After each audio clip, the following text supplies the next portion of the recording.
call it the backyard brawl, and now we're doing it in week 3. Already conference championship games don't matter, but now these rivalry games are starting to pop up that don't matter, and I think that kind of sucks for college football. We can do away with the conference championship games; they don't matter worth spit. But these rivalry games like this do kind of have meaning, and to play this game during week 3 just kind of shows you how the landscape of college football has changed. Guys, let's get it over with. We know every week we've got to talk about Bama, and Bama last week just had a total domination. I think it was 53-0. Not even worth talking about that game. But I find it interesting this week. They've got the Gamecocks, Rick, and really, seriously, I mean, they're not the top 25 team, and are we going to say over and under? They're going to, but I'm going to tell you what. If you're betting on the spread, I would certainly say that South Carolina could cover. And you know what? Honestly, I think South Carolina has what it takes to beat Alabama, but that's not a reality. But I think, what I mean by it's not a reality, I think they have everything and all the talent on their roster to win. Nobody can figure out how to beat Alabama. But Bama and the Gamecocks today of South Carolina is going to be a good game. Well, you have to look back to week 1 of South Carolina. They couldn't beat Mac Brown his first year at North Carolina. They lost to North Carolina. It's going to be ugly today. I know it's an SEC game, but South Carolina's kind of a cupcake team anymore. They got Will Muschamp as the head coach. I mean, he's not head coach material anywhere he shows up at.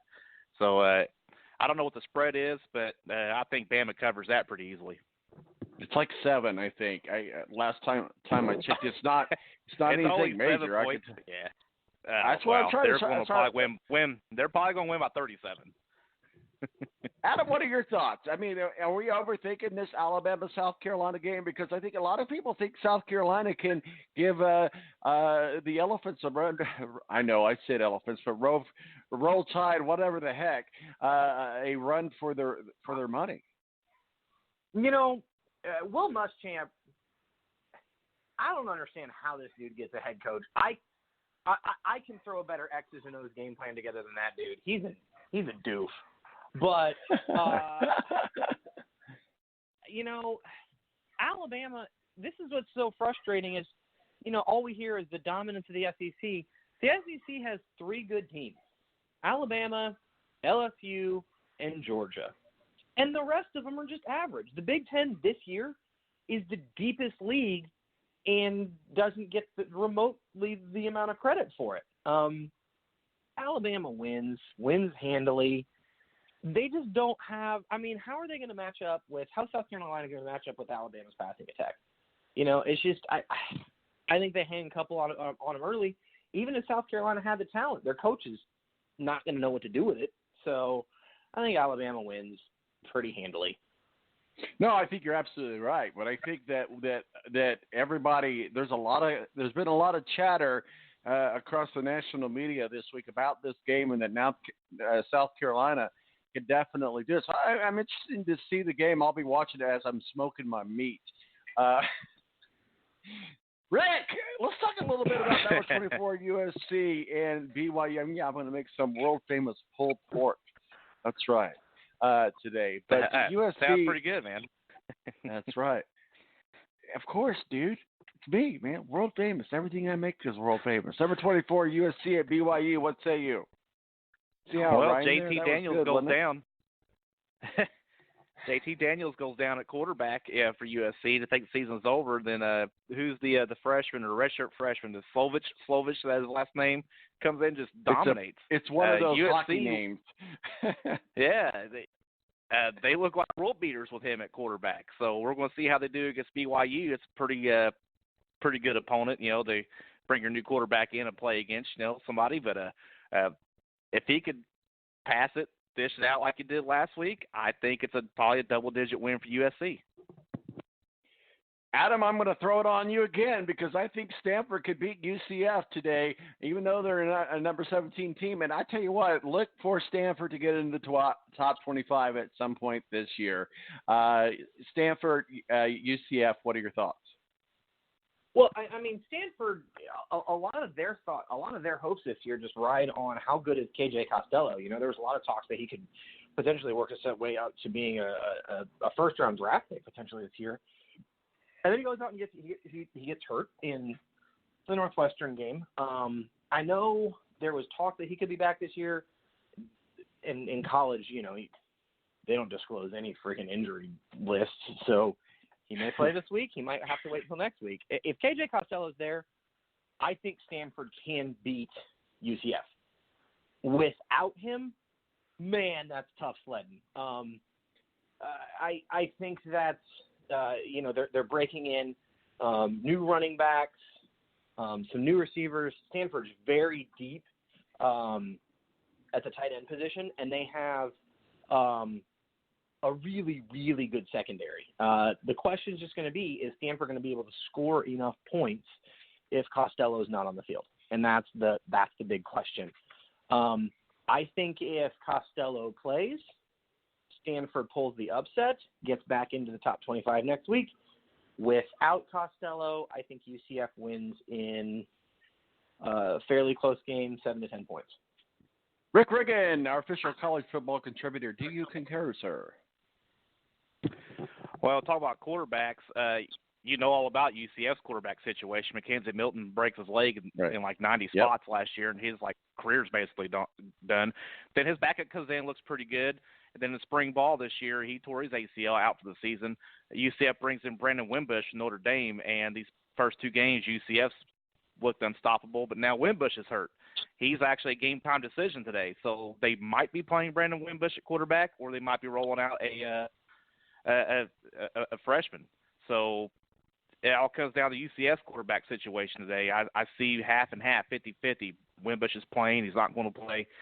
It's Stanford, so UCF really needs Wimbush because Wimbush has experience against Stanford.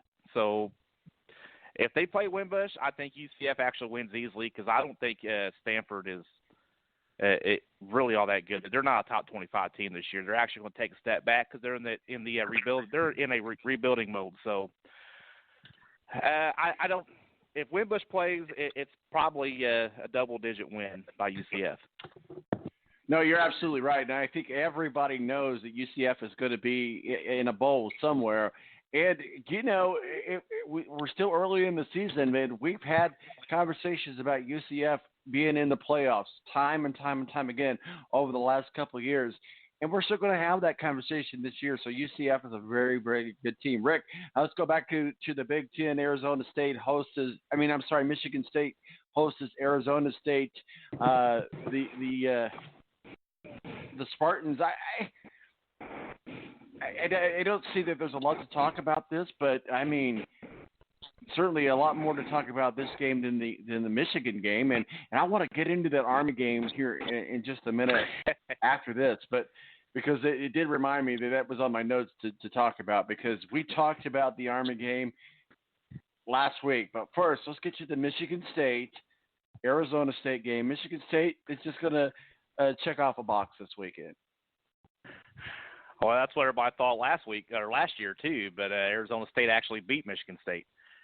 So now, can Michigan State return to favor this year? I think so. They're at home this year. So Michigan State's always one of those boring teams every year that everybody sleeps on, and then at the end of the year they have 10 wins somehow. It's crazy just what Mark D'Antonio does with that team every single year. It's a bunch of guys you never heard of and probably never will hear of since Le'Veon Bell played at Michigan State. But somehow they always get it done every year. I know they were kind of in a rebuilding mode last year, but I do think they get it done. I don't know if it's easily because Michigan State's kind of one of those slow the clock down type teams, but I think they get it done this year against Arizona State. So one of my favorite teams to talk about, Adam, is Army. Obviously, I was in the Army. I didn't play for Army, although I could have. I could have been a star quarterback for Army, but I chose to go a different route. But hey, I tell you what, Army.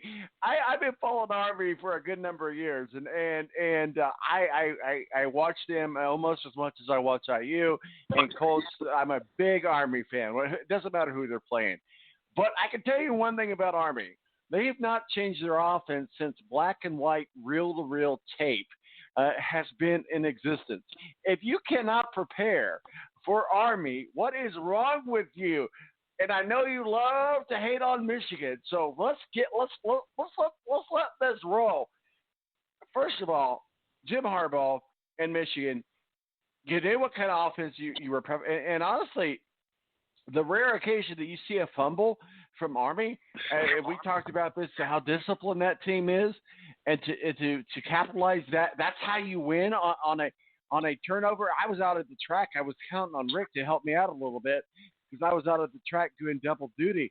But Michigan almost puked it away to Army, and nothing against Army because God knows everybody knows I love the Knights. But, I mean, if you can't prepare offensively for Army, what is wrong with you? But the thing about it is Michigan every year has that one team that is kind of like and they haven't played Army. Oh, well, they haven't played Army in so many years. Well, Army hasn't changed anything since Fred Flintstone. Adam, what are your thoughts about that game? I actually circled that game in May and was like, this game is primed for an upset. I have no idea why that team up north is so heavily overrated every year. And Notre Dame fans are probably... You said that team up north. He can't even bring himself to say the name of the team. I love it. Go ahead, Adam. Yeah, Ohio State fans are not allowed. Ohio State fans are not allowed to say the word Michigan. They are not allowed. Honestly, you talk to any Ohio State fan, and that is what it's called, that team up north. I love it. Go ahead, Adam. I didn't mean to interrupt you. No, you're fine. I think Notre Dame fans would agree with me that every year Jim Harbaugh and his squad, they get pumped up by ESPN, they get pumped up by CBS, and you look at their roster and you go, who is better? And I don't. Shea Patterson, average quarterback. They've got some good receivers, but he can't get them the ball. They lost their top 3 running backs, so they're giving it to a kid that was recruited at fullback. They lost a ton of their defense, including a couple of guys that were their heart and soul in Winovich and Rashawn Gary and what's his name that was drafted by the Steelers, the linebacker. I mean, every year it's the same thing with Harbaugh. Oh, this is the year they break through. Please. Harbaugh is running the same offense that they ran in 1972 with the Chicago Bears, and he thinks that it's going to work. So I got one very simple answer for you, Jim. 52-39. That's it. We were going to boat race him again this year in Ann Arbor. He's going to drop to 5-0, and I think Notre Dame is going to beat the crap out of him too. I think Michigan might be the 4th best team in the Big Ten East. I mean, if I'm looking at it right now, it's Ohio State 1. Penn State, Maryland are a toss-up between 2-3, and I think the Spartans are fighting with the Wolverines for 4 and 5. I mean, it's a dogfight to the bottom, but their pompous arrogance makes them think that this is still 100 years ago and they're still king of the mountaintop. Well, you haven't been king of the mountaintop since I was in diapers. Rick, you cannot talk that, and we're going to get into that. I'll tell you what, at some point, Jim Harbaugh is going to be put on the hot seat, but we got to move on. Another in-state rivalry happened today. Number 10 Iowa against Iowa State. I don't think the Hawkeyes are going to have much of a problem with the Cyclones, but it's going to be a good game to watch. Yeah, boring football, but should be pretty good to watch, I guess. Yeah, at the same time. It should be competitive. I think Iowa gets the win. And Michigan's got to do something quick here because they got Wisconsin coming to town next week, Notre Dame in a month, and then, of course, at the end of the year, Ohio State. So I watched that game last week against Army, not to take away from Iowa State, but that game came down to a play in the third quarter that would have won Army the game. And they marched right down the field, got inside the 5-yard line, and got away from the triple option for one play. Instead of just running their offense, they tried a passing play from inside the 5. If they would just kept running the triple option and got to the end zone, would have put them up by 2 touchdowns. But instead, inside the 5, they throw the ball, and it gets picked off. And that, to me, kind of determined the rest of the game. So they could have went up by 2 touchdowns, Tom. but they instead of running the triple option, they go for a pass inside the 5, which is totally un-Army-like.